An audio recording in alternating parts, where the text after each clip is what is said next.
राजा दुर्गादत्त के जब काफी दिनों तक संतान नहीं हुई तो उन्होंने रानी के परामर्श से शिवानंद नामक एक नवजात बच्चे को गोद ले लिया। पर अगले ही वर्ष रानी ने एक सुंदर बेटे को भी जन्म दे दिया।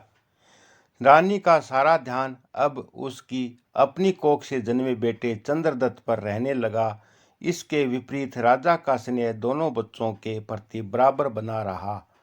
जब राजा रानी के वृद्धाश्रम जाने का समय निकट आया तो राजा ने बड़े बेटे शिवानंद को राजपाट सौंपने का फैसला किया, मगर रानी यह नहीं चाहती थी कि उनके अपने बेटे के होते हुए दंतक पुत्र को राजा बना दिया जाए।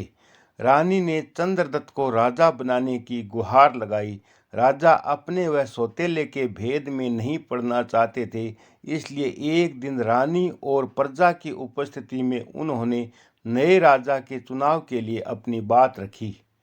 उन्होंने दोनों राजकुमारों को 6-6 महीने का समय देकर कहा, जो सिंहासन पर बैठने की योग्यता सिद्ध करेगा उसे ही सिंहासन की जिम्मेदारी सौंपी जाएगी। राजा का बड़ा बेटा एक ऋषि के आश्रम में शिक्षा ग्रहण करने चला गया और छोटा माँ के पास ही रहकर राजा बनने की युक्तियाँ सीखने लगा। 6 महीने बाद परीक्षा की घड़ी आई। शस्त्र चलाने में दोनों ने एक जैसी क्षमता दिखाई।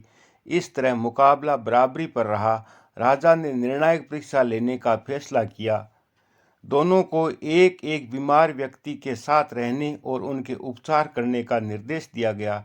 चंद्रदत्त ने तुरंत राजवैद्य को उसका उपचार करने को कहा और कुछ सेवकों को उसके साथ रहने का आदेश देकर अपने महल को चला गया। शिवानंद ने भी राजवैद्य से औषधि की व्यवस्था करने को कहा, लेकिन वह स्वयं कहीं नहीं गया, बल्कि उसकी सेवा में तब तक जुटा रहा जब तक रोगी ठीक नहीं हो गया। इसके बाद सभी लोगों ने एक स्वर में कहा कि चंद्रदत्त एक बीमार की देखभाल नहीं कर सका और जिसके हृदय में दया भाव नहीं है वह राज्य के प्रजा की क्या देखभाल करेगा।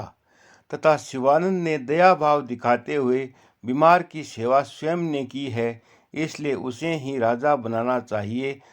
तब राजा दुर्गादत्त ने अपने हाथों से दंतक पुत्र शिवानंद का राज्याभिषेक कर दिया। शिक्षा सेवा ही सबसे बड़ी होती है। कमजोर, गरीब और असहाय की हो सके तो सेवा करने की कोशिश जरूर करे। यथासंभव दूसरों की सेवा करे।